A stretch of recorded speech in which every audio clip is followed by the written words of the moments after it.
Bassheads, what's good? Hold on to your wigs as we going on a ride today. Today we're looking at the evolution of the bass players in Prince's bands over the years, starting with the classic thump and pluck of Andre Cymone to the modern slap techniques of Ida Christine Nielsen. Now, listen good. This is not a ranking of these bass players. That's not something that I think we can do objectively, and everybody's got their favorites. I know I do. But let's face it. In order to have been a member on any instrument in Prince's band, you needed to be high level, and all of these people is that, and then some. So all we're going to do is look at their contributions over the years to the bass chair. As we go along this video, there will be links below to some of the gear that I talk about, just in case you want to try to cop that sound. Also, there will be a couple of pop quizzes along the way. If you want to grab this sexiness, and by that I mean the t-shirt, that will be linked below as well. If you're ready, say I'm ready. Let's go. Andre Cymone was Prince's childhood friend and the original bassist who would lay the foundation on Prince's Prince and Dirty Mind tours. During his time with Prince, Andre helped establish the raw, funky sound that would be central to Prince's early work. Growing up in Minneapolis with Prince, Andre was heavily influenced by the Minneapolis funk scene and legends like Larry Graham, Stanley Clarke, and Bootsy Collins. Andre's playing style is indicative of the time, leaning heavily towards thump and pluck. Andre's bass playing helped set the foundation for Prince's early funk and R&B sound. Although he doesn't appear on any of Prince's records as a bass player, he can be heard on the historic 94 East Minneapolis Genius sessions from 1977. And of course, he has his own albums out as well. Andre played the bass that would become the inspiration for the iconic Cloud guitar. He also used the Fender Jazz Bass, and Ampeg SVT heads, and the Ampeg 8x10 cabinets. Andre's use of effects during this time was minimal, if not non-existent, but later on he would go to use different effects like the Z-Vex fuzz pedal, which is linked below. BrownMark took over the chair in 1981 during the Controversy tour. Mark became a key player in the revolution during Prince's rise to global fame. While Andre laid the foundations of Prince's live bass sound, BrownMark brought his own unique flavor. Like Andre, BrownMark's style is deeply rooted in the funk tradition, but Mark brought some additional thunder, the rumble. A lot of people rumble with the thumb. They just go up and down, strumming the E string, sort of like, and then kind of just muting the string and rumbling with it. Well, there's a lot more to it than that. I have this right here, you know, that's a little rock and roll. So what I do is I always have the finger pointed out, and then the thumb is rumbling, but these two fingers here are also strumming like a pick. Mark's rumble is the undercurrent for many of Prince's live performances during the 80s. I highly recommend watching any footage you can find from the late 70s and early 80s, especially the Controversy tour, and also, of course, the Purple Rain tour live in Syracuse. Now, I know I said this wasn't a ranking, but BrownMark holds a special place in my heart because he was playing with Prince when I was in my adolescent years, just starting to learn how to play the bass. And so he's definitely one of my favorites. I know you want to list your favorites, so go on and start putting them down in the comments below. BrownMark used a Fender Jazz Bass during his early years with Prince, especially in the early 80s when Prince's sound leaned heavily on funk. But the Alembic Spoiler was his primary bass during the Purple Rain and Parade tours. Now, I'm not 100% sure, but I believe that, like Andre, BrownMark used the Ampeg SVT head and the Ampeg 8x10 cabinets during his live performances. This rig was and is a staple for its big, powerful, warm tube tone that's perfect for filling large venues with a deep, rumbling low end. BrownMark is credited for his contributions on Controversy, 1999, Purple Rain, Around the World in a Day, Parade, Sign of the Times, and the Black Album. Now, Dig if you will, hitting that subscribe button, that like button, and the bell icon for notifications. Levi Seacer Jr. is an interesting character in the Prince's sphere, as he's the only person to have played both guitar and bass in Prince's band. Levi brought his bass and guitar skills to the late 80s Love Sexy, Graffiti Bridge, Diamonds and Pearls, and Love Symbol eras. Levi is credited on several of Prince's commercial releases as well as several bootlegs, particularly during the late 80s and early 90s. His notable contributions include Love Sexy, Graffiti Bridge, Diamonds and Pearls, and the Love Symbol album. Now, Levi himself would tell you that he's a guitar player first, and he often played with a pick, which provided a brighter and more out-front presence in Prince's live shows. Like the bass players before him, Levi is all funk, but introduced gospel and bebop influences during his tenure. This is evident in his contributions on Madhouse 8, Prince's jazz side project from the late 80s, and a blazing bass solo from the 1987 concert film Sign of the Times.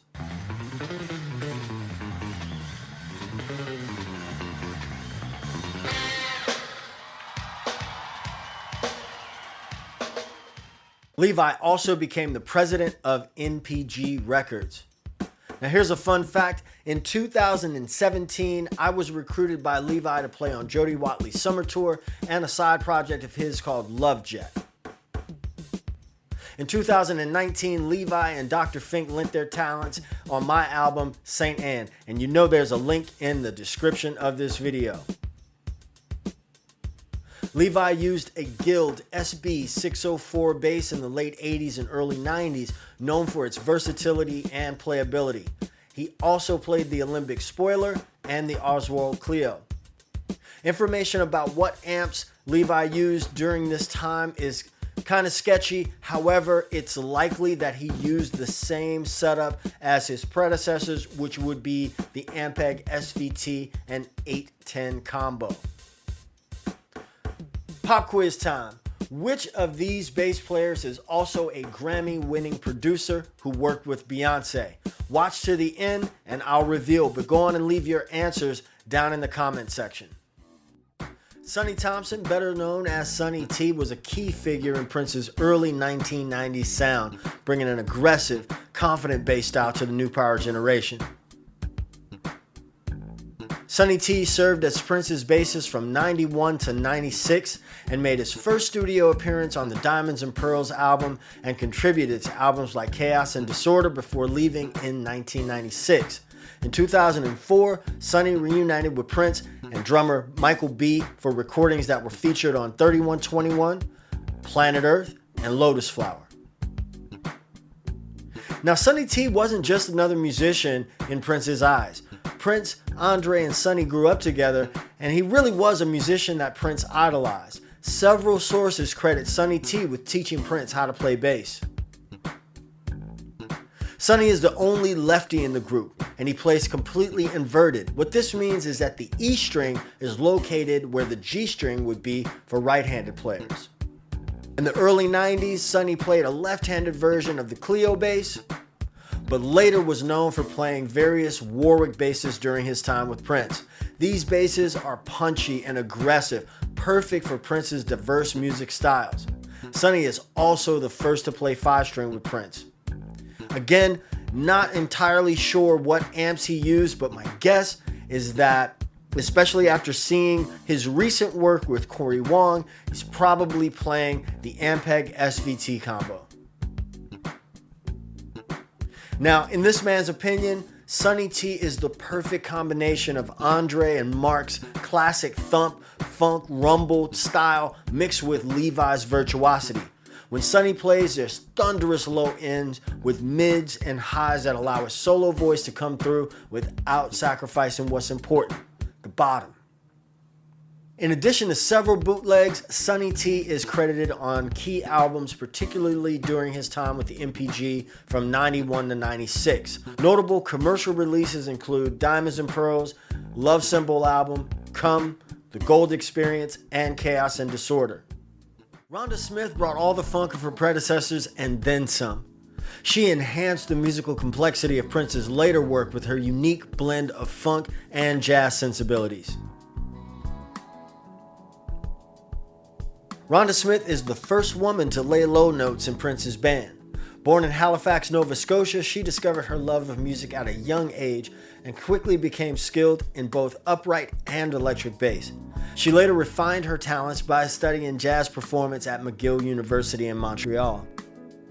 Another student of the 70s School of Funk, Rhonda cites top influences as Larry Graham, Jaco Pastorius, Stanley Clarke, and Bootsy Collins. With Rhonda Smith, we hear fretless bass for the first time in Prince's music on the 1996 album Emancipation. Rhonda is also the first to bring 6-string bass into the mix and the only to play fretless in Prince's camp. She's also the first and only bass player to play upright with Prince. Rhonda's style is a mix of old school thumping and plucking with more modern techniques like tapping and harmonics. She also used more effects than we'd seen previously: the MXR envelope filter, the MXR Octave Deluxe, and the Digitech Whammy, amongst others. If you want to cop some of her tone, you can check out the links below for the MXR and Digitech pedals. Rhonda Smith can be heard on Emancipation, Rave Unto the Joy Fantastic, The Rainbow Children, New Power Soul, and Musicology. Some of the basses that Rhonda played with Prince include the Lakeland 4494, the custom one here seen with the Black Power Fist on the headstock, a Fender Jazz Bass, and the Vector Electric Upright. Rhonda used a variety of amps with Prince, the Ampeg SVT rig, Eden amps in her solo work, and I think for a time with Prince she may have also used Mesa Boogie, but now I know that she is, like me, an Aguilar artist. Josh Dunham played bass with Prince from 2006 to 2010. He was a part of the band with his then wife, drummer Cora Coleman Dunham, during Prince's 3121 era. His tenure includes many high-profile performances, including the 3121 Las Vegas residency and the Super Bowl. Josh brought a deep, steady groove supporting Prince's more experimental arrangements during this time. Of course, Josh and his then wife Cora Dunham were the only married rhythm section Prince ever had. Josh hails from Houston, Texas, and has a gospel background, and you can hear these influences on songs like Get on the Boat and live performances from the 3121 era. Josh's influences include gospel bass players and also legends, pioneers like James Jamerson, Pino Palladino, and Verdine White. Now, although Josh is the bassist on the historic Super Bowl performance and made recorded contributions, I just don't think that he ever got a chance to step out in front the same way that the bass players before or after him did. His basses during the time were a Marcus Miller signature jazz bass and the Jens Ritter Warrior bass. His amp of choice with Prince was the GK rig. Josh left the band in 2010, but his deep grooves are remembered as a part of Prince's mid-2000s revival. Andrew Gouché is a legendary bassist, producer, and composer known as a pioneer of gospel bass playing. Gouché brought a deep, soulful groove to Prince's Welcome to America tour. His gospel background infused Prince's funk rock foundation with rich, melodic bass lines. Gouché's playing is deeply rooted in gospel with influences from James Jamerson and Marcus Miller. His gospel style combined with technical skill helped to bring a new dimension to the bass chair in Prince's live performances. Andrew's bass playing in this era combined elements of slap bass, which in this man's opinion is a brighter, more in-your-face form of thumping, and melodic phrasing and deep pocket grooves. Andrew is also the second bass player to play 6-string in Prince's band, but the use of the extended range is much more pronounced than we heard from Rhonda in the 90s.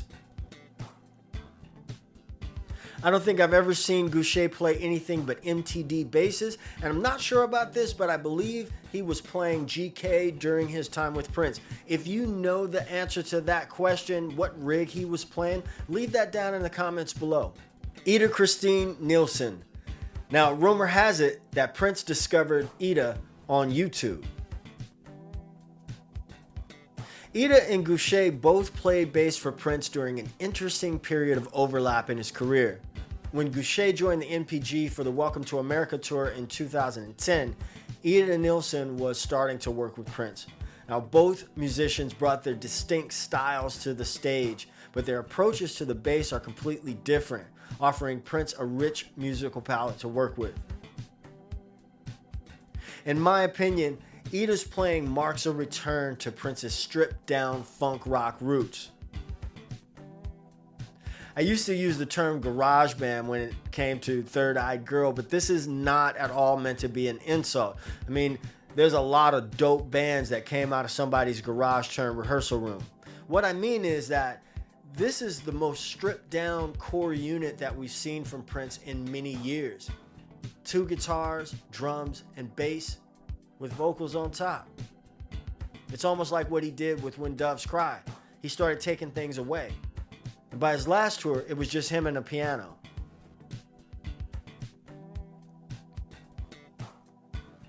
Although Ida grew up in Denmark, it's obvious that she was exposed to a ton of American funk. Ida lists Larry Graham, Bootsy Collins, Victor Wooten, and 70s funk as her major influences. She quickly became a fan favorite with her rhythmic slap style, her use of triplets, and modern funk influence during Prince's final years. Ida is often seen playing her Sandberg California, a P-bass style bass, the Dan Electro Longhorn, and of course, her Sandberg signature model. Ida played bass with Prince until his passing in 2016, leaving a lasting legacy in his final funk-driven sound. Another pop quiz. Which one of these bass players co-wrote the song Dance On from the Love Sexy album but was not credited on the official release? Leave your guesses down in the comments below. I know. Everybody was wondering. I know you're wondering, what happened to Larry Graham? Well, I saved Larry Graham for last, and because honestly, all roads lead back to Larry Graham. Although Larry Graham was Prince's bass player from 1997 to 2000, he really did set the bar for everyone else long before Prince became who he became. Every bass player covered has cited Larry Graham as an inspiration. After all, Larry Graham is the architect of what every bass player either does or wants to do with the electric bass guitar.